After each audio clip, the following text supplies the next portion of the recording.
뉴스런. 왜곡된 역사의식, 무책임한 국가관을 가진 반국가 세력들은 북한 공산 집단에 대하여 UN 안보리 제재를 풀어달라고 읍소하고, 문재인 정부에서 사실상 쿠데타를 통해 가지고 검찰개혁을 반대하면서 조국 수사를 하셨던 분 아닙니까? 그래서 대통령이 되셨는데, 광우병 괴담, 천안함 자폭 괴담처럼 달콤한 괴담 마약에 중독된 민주당은 저는 똥을 먹을지언정 후쿠시마 오염수 먹을 수 없습니다. 막말, 망언, 괴담 정당으로 전락한 상황을 직시하시기 바랍니다. 대통령이 전 정부를 향해 반국가 세력이라고 하더니 여당 대표마저 그의 편승에 차마 입에 담지 못할 망언을. 폭염이나 폭우의 폭자는 사납다, 난폭하다라는 뜻이죠. 최근 여의도에서는 날씨 못지않은 난폭함이 난무하고 있는데요. 바로 폭언, 도를 넘는 막말입니다. 앞서 들으신 것처럼 민주당 윤영찬 의원 SBS 라디오에 출연해 쿠데타라는 발언을 했고, 질 수 없다는 듯 국민의힘에서도 마약이란 단어를 꺼냈었습니다. 이 밖에도 원색적인 말들은 넘쳐나는데요. 이처럼 신경전이 고조되는 이유, 여론전에서 밀릴 수 없기 때문입니다. 국민의 관심이 높은 후쿠시마 원전 오염수 방류가 임박했는데요.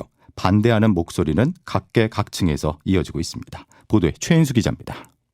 학교 급식 노동자들은 핵 방사선 표기가 그려진 학교 급식판을 들고 어제 용산 대통령실 앞 거리에서 일본의 오염수 방류를 반대하는 기자회견을 열었습니다. 친환경 무상급식을 포기하고 학생들의 건강이 위협받을 것이라는 경고입니다.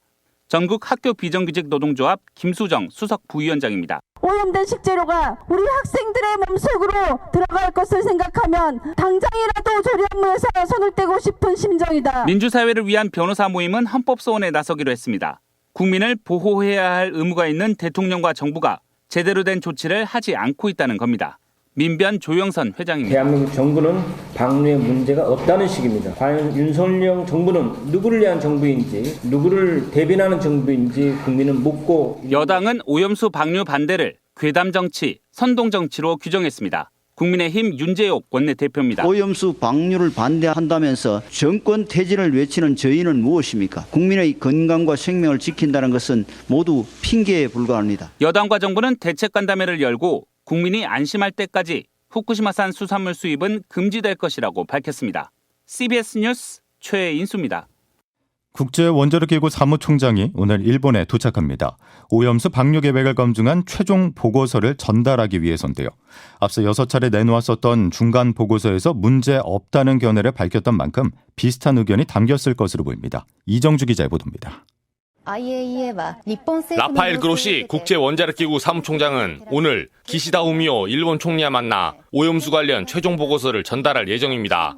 앞서 6차례 보고서에서 일본 측의 오염수 방류 과정이 적절하다고 평가했던 국제원자력기구는 최종 보고서에서도 비슷한 기조를 유지할 것으로 보입니다. 기시다 총리는 명확한 방류 시점을 밝히지 않았지만 일본 측에 유리한 내용이 보고서에 담길 경우 이를 적극 홍보하는 데 방점을 둘 것으로 관측됩니다. 오염수 방류에 반발하는 우리나라와 중국 등을 대상으로 여론전을 펼쳐 방류 정당성을 확보하겠다는 전략입니다.